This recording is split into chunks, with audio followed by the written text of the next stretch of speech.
Hi, I'm Liv and we're going to be doing mood reading. Literally have just finished doing my video about... What is that video about? Dream and Billionaires, that's what it is. And I am in the mood for something new, so... Oh my god, I can't get these books. I feel like when you've read a series or you read something for YouTube, I feel like you have like, not a book slump, but a little bit of a what the hell am I meant to read now kind of moment where I'm at. So I have some books in mind and I was gonna read the entire Dirty Air series, but I literally have about 4 days to read that. So I'm going to do some mood reading for a bit. Thought I was gonna pick up some books. I have some books here, some physical books, and I have some books on my Kindle. Have a look through. And then as we go along, we'll figure out what I want to read. I have got, I feel this lighting is actually terrible. Is that better? I'm kind of in a fantasy mood, but I'm not sure. Love Redesigned by Lauren Asher. This is the lakefront billionaires. So I'm guessing it all takes place in that lake place. The place that it's set in Final Offer, because we did meet Julian, who's the main character in this. It's Julian and Dahlia. I've wanted to read this since reading my anticipated reads, so I am tempted with this. There is also though this book that I bought ages ago and I've never read it. Got this with my Waterstones points. It's basically free, girl math. It's The Inheritance Games. So it says The Inheritance Games by Jennifer Lynn Barnes. She came from nothing, they have everything, let the games begin. And apparently this isn't really a romance or anything, even though some people are like shipping people, but apparently it's, this person has died and he is given, or I don't know who the person is. It's a guy. A billionaire dies and leaves Avery, the main girl in this, leaves Avery his mansion, and it's got secrets, codes, and then his relatives, the billionaire's relatives, are all confused on why Avery has their money, because they still see it as their money. It's their grandfather, their father. They don't know why she's got it. And so she's in this game where everyone is playing this game with her and they want the stuff that she has, they want the money, they want the mansion. 371, so it's actually not that big, so I might read that. That won't take me that long. It does look good. And then there are 3 other books. That's an option. That's more of like a thriller-ish book. Powerless by Lauren Roberts, which I am interested about. This one is a bit of a bigger book than Inheritance Games, but it looks quite similar to Love Redesign. So this book is smaller writing and 501 pages. It's a fantasy romance and everybody who doesn't have a power has been eliminated, and there's this girl who is one of the main characters. It's a duo perspective. She doesn't have a gift, she has no powers, and she's ordinary and she's posing as a psychic and she wants to blend in with everybody. She saves one of the princes and she's thrown into the trials, and it's a competition that shows off your power. You use your power in the competition. It's basically a competition, kind of giving Hunger Games-esque, not gonna lie, it's the vibe I'm getting. And it sounds as though, you know, they could kill her if they wanted to, and what's gonna happen when people find out that she hasn't got powers, and what's the prince gonna find out? Like, what's he gonna act like when he finds out, because he's the one that she saved. But then I have this stuff on my Kindle. Brutal Prince, The Way I Am Now, I really want to read. That's the second book from Amber Smith, which is The Way I Used to Be, and then The Way I Am Now is the second book, and it's a romance, and it's kind of, there's the trial for the person in the first book, and there is the rekindling of a romance which happened in the first book. So I really want to read that, but that's like a really anticipated read, like a big one for me. There's also Brutal Prince by Sophie Locke. How many pages does this have? I feel like that also helps with a mood reading, is figure out how many pages, because it's a short read, it like get me into it. That's 376 pages, so that's actually not that many, and it's a mafia one. That then the Say You Swear. Red Queen is a series by Victoria Avery's, and I don't know about this one, so Aveyard, but Aveyard? I just want to say Avery's, that wasn't right. But that one, people got mixed opinions on. Some people say it's amazing, some people say it's a letdown, but it's like a shock twist at the end. Of course, it was Dirty Air series, but I'm just not feeling like a brand new series, which is why I'm so like interested in standalones. But Brutal Prince I know is in a series, but it's short, so I'm interested. There's Nanny for the Neighbours, which is a reverse harem romance, 476 pages. That's intimidating to me. Like, if it's over 400 pages, I'm really intimidated right now. Do I start this? You know what? I'm going to start Inheritance Games by Jennifer Lynn Barnes. I need a bookmark.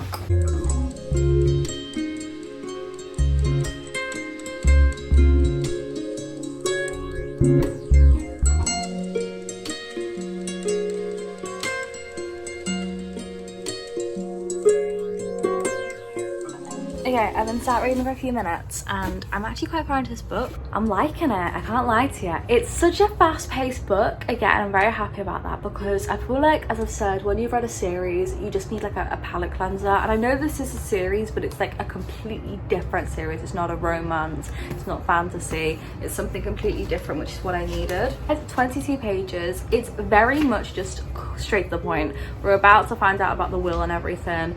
We found out who Avery is, which is our main character. It's just one person's perspective, which is just Avery's, and it's all set in first person, which is the best type of person. I don't like third person often, but usually fantasy books are in third person, which annoys me. Not very well off. She doesn't have much money to her name and life's not great for her. She wants a life.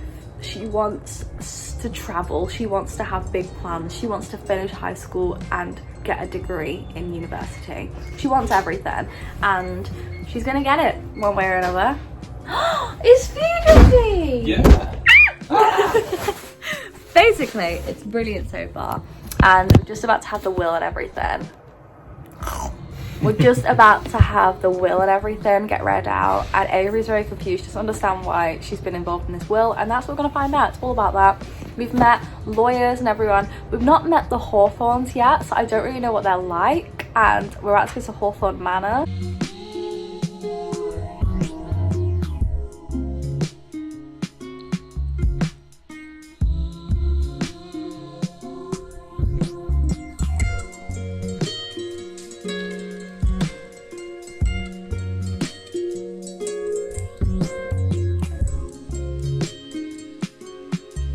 The next day. Have I read any more? No. Have I read last night? Yes. Okay, I'm actually quite far into this book. I'm nearly halfway. That's pretty good for me. In one night I've read half this book, really. So it's 40% on Goodreads apparently. Page 155. I'm really enjoying it. In all honesty, there's a lot of trying to figure out what's happening and what's the truth. A lot of riddles and mystery. I'm really liking it. Apparently there's a love triangle in this series. I didn't even know about it. I didn't think it had love in it at all, but I can see who it's going to be between already. Like, I've got an idea. I'm doing it. I like the brothers. I think they're very interesting. They all have very distinctive personalities. The chapters are so short. They're like maximum 4 pages long, and I love that. It's just such a good, quick read. Okay, it is a couple days later, and I haven't updated you since Tuesday and it's now Friday. I finished the Inheritance Games last night. So I was stranded. I got a train and it cancelled halfway through my route. So I was stranded for like an hour, which I thought was perfect prime time to read the rest of this book. I ended up rating a 4 and there wasn't anything like necessarily wrong with it. There were parts that annoyed me. So this book was about obviously there's an inheritance given to this main girl in this, and she's got nothing to do with the family and we don't know why she's been given it. And the whole time there's mysteries, there's clues, and it's like a big giant game of like a mystery game, and some of the brothers are trying to find out why this has happened. Some of them don't care, and there's twists and turns, and yeah, it was good. It was an interesting story, and it was definitely one where I was like, oh my god, why is this happening? Why is this happening? And I was very gripped. However, there were many things in this book that did annoy me. There was many things in this book that did make me happy. This book had a love triangle, which I was not expecting, and I don't know if I want the love triangle. So it was between the brothers, and basically 2 brothers like her, and there's a love triangle. One of the brothers I like and one of the brothers I don't, so I have no idea like if she's going to get with one of them or if it's just going to be a little like love triangle that happens throughout this series.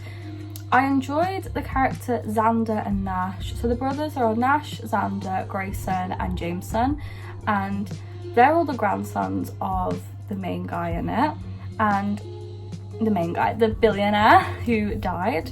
They've all got really strong personalities, which I did appreciate. I liked how they all had very different personalities. So you got Nash, who's the eldest, and he just doesn't really care. He's just a bit chill with things. You've got Xander, who is the youngest, and he's quite adorable. He's just like a kid in the candy shop, and he's really smart though, like he's really into like, the nerdy stuff. And then you've got Grayson, who is incredibly protective of his family, and he's very territorial. He acts like the eldest even though he's not. And then you have Jameson, who is a bit of a firecracker, a wild one. The main character I did like, but then she did get on my nerves at times, which I hate when the main character gets on my nerves, because obviously that's the person that you are talking to the most, like that's the person that you spend the most time with. Annoyed when I don't like the main character, but I did find myself at times not liking her. I didn't like the best friend Max. I thought her character was a bit weak, and I also didn't like this no swearing thing. So this character Max, she comes from a very strict family, and so she has this thing that she doesn't swear in front of them or anything, so she comes up with code names instead of the real words. So like Foxing Hell and I can't think of anything else. I can't think of anything else. Just basically different words for swear words. And at first I found it funny, but then the more it happened throughout the book, the more annoying it was getting, because I was actually having to like decipher things that were being said. I was just like, wait, what? So I didn't really like that aspect. I liked the way that this was written, but I did find that some of the reveals to like little secrets were a bit over the top for a secret that wasn't that interesting. I also liked the story with Emily. I did, but I felt like the reveal of what happened with her wasn't as shocking at the end of it. I also felt like I just felt like loads of it weren't that shocking, and I expected a bit more of like a wow. I feel like my favourite plot twist was the last one. I felt like that was my absolute favourite plot twist, in all honesty. But yeah, there were loads of things in this that I didn't like though, unfortunately, but there was loads of stuff that I did like as well, so it's going to be a solid 4-star. People apparently love the next book, which is The Hawthorne Legacy, which I think is about Xander or Alexander, and I'm very excited to read that, and I'm going to buy that ASAP with some of my birthday money, because I am very excited to read that. And I will definitely carry on this series because it is interesting. There were just little parts that annoyed me, but loads of it that I enjoyed. So overall I will be reading the second one because I did like it. I then picked up Powerless, and I had a real hard time getting into Powerless for a multitude amount of reasons. First of all, it's a fantasy, and when you first start a fantasy book or a fantasy series, they have to set the groundwork, they have to set the scene and the world. So there's a load of world building at the start, which I felt like I kind of got bored at, and I already knew there was going to be world building because I read The Six of Crows and that had world building, but I don't know what it was about it, but I really struggled to get into it. I think I got 12 pages in, and then on top of that, the writing is super small and the lines are not double spaced or anything, like they're really close together, so it is quite hard to read, and my eyes were not the best when I was trying to read it, so I gave it a miss, and it actually put me in a bit of a book slump, unfortunately. So I moved on to a new book as of last night, and I got a little bit into it. So this is Love Redesigned by Lauren Asher, and I'm enjoying this. So I've got my little bookmark, it's pink, it matches the book. I always love my bookmarks to match the book, I just like it. Bookmark I actually want to show you real quick is this. It says Olivia, so this is what it looks like. There's my name, it's got little pink blossom flowers on, just little pink flowers, and then a pink tassel, which I think is really cute. I'm on page 24 and I am enjoying this book so far. It's really good. So we follow Julian and Dahlia. It's a dual perspective, and I forgot to mention, in this one it's one person's perspective, but it's all first person from Avery, which is the main character.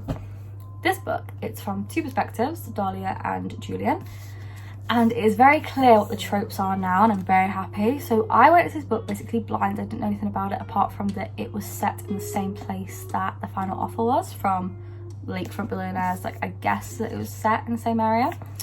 So this book, the tropes that we have are close proximity, very clearly, because it's about, you know, having to work on this house together. So close proximity is one, and we also have childhood rivals, because they used to know each other as kids and they were rivals. They were always competition with each other, and it seems like it's grumpy. Like he's a grumpy guy and she's not a sunshine girl though, but he is grumpy. So I don't know where I was going with that one. She seems like she is trying to hide away from people as well. So far what I've gathered is that she was in an engagement with somebody else and it didn't go well, but she's a known person and she's trying to get away from everything. She just wants to be on her own for a bit. And he is this grumpy business guy who's actually really rich now, and he has never really gotten over her, and there's a spark between them both, but they're still quite feisty with each other and quite argumentative with each other. Right now, what I'm loving the most about this book is the fact that there was no world building, because we already knew the scene and the town because of the last book, and I appreciate that. We knew about all at the diner and everything, and I'm 24 pages in and we've already seen the diner, the Sunny Side Up diner, and I honestly was like, oh my god, that's in the other book, isn't it? Oh my god. I literally saw the Sunny Side Up diner and I went, oh my god, that's in the other book, and I got really excited about it. I've done a little bit of annotating so far, so when I was trying to figure out if it was childhood rivals or not, I was like annotating some of the bits that sounded like it was, and there are just bits and pieces that really made me go, oh, I like this book. It did feel a little bit similar to other books I've read before, so it just felt, oh, I annotated a lot there. It does feel a little bit like other books I've read with this whole like childhood rivals or childhood friends to lovers, but I'm hoping there's going to be something that's like a bit different. I read that much, which is a grand total of 111 pages. Not bad going, considering I'm not trying to rush through this or anything. I feel like I'm just trying to enjoy it more than anything, and that's why I'm so slow with it, because I don't want to rush this one because I'm enjoying it. I feel like Julian might be my second favourite guy in this whole series. So my favourite is Declan from Terms and Conditions, but I feel like Julian might be my second. Or he could become my first because I really like him. There are some triggers in this, so if you don't read the site, I will just tell you the triggers that I've seen so far. So there are infertility problems and talks about people not being able to become pregnant. There is also a lot of talk about depression and therapy and medication and everything. So if you're not okay with reading about that, then maybe give this one a miss. But if you're cool with it, then go for it. It's not like the forefront of the book, but it's definitely very present, and it's not like a little side thing. Like, it is pretty important, a big plotline.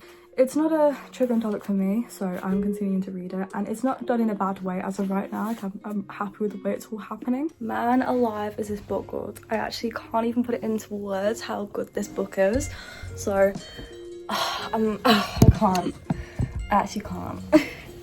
Okay, I didn't make it to page 300, but I'm at page 296. I think that's okay. Wait, 297. And I'm on chapter 30. Chapter 30. A lot has happened since the last update, and it's not been that, you know, I've not read that much of the book really, but I'm over halfway through now, just over. That is how much I've read, is this top bit. This book took a turn I did not expect to have been taken. I just didn't expect it. I don't know why, but I was actually a bit shocked. So in this book, there's also the one bed trope, which I was not expecting, and I loved all that. That was just so funny to me, and that whole situation, I was like, oh my god. This guy might be it might become my favourite guy out of the whole like series, including the Dreamland Billionaires.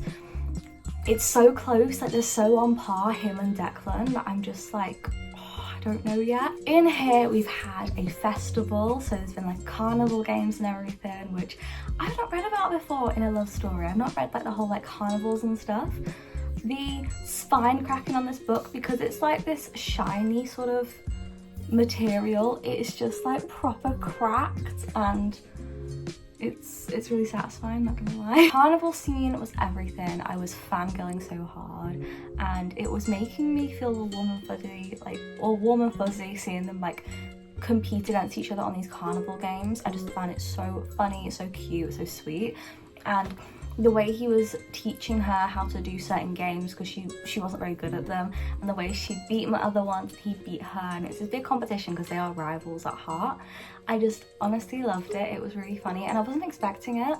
Julian definitely is a real sweetheart in these books. He pretends to be this hard, cold, self-centered person, but underneath it all, he is so devoted to Dahlia and he just wants to take care of her. There's a scene where she gets injured and he's the first person who's like running to help her because he's so concerned for her well-being and he wants her to get the best of the best treatment and everything. And I just, it's everything. It makes me feel like when it happens. Opening up to him finally about all her infertility problems and everything, and it's really hard to read, but like not really, because like you feel so bad for the characters.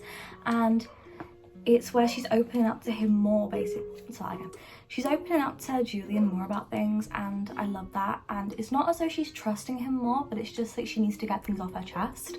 And it's all about what happened with Oliver, her ex-husband, and all of that situation. There's been more talk about the fertility problems, and another topic has come up which could be triggering for some people. So there is also the talk of substance abuse and that linking with depression. So I just want to put that out there because that did crop up at some point in this book.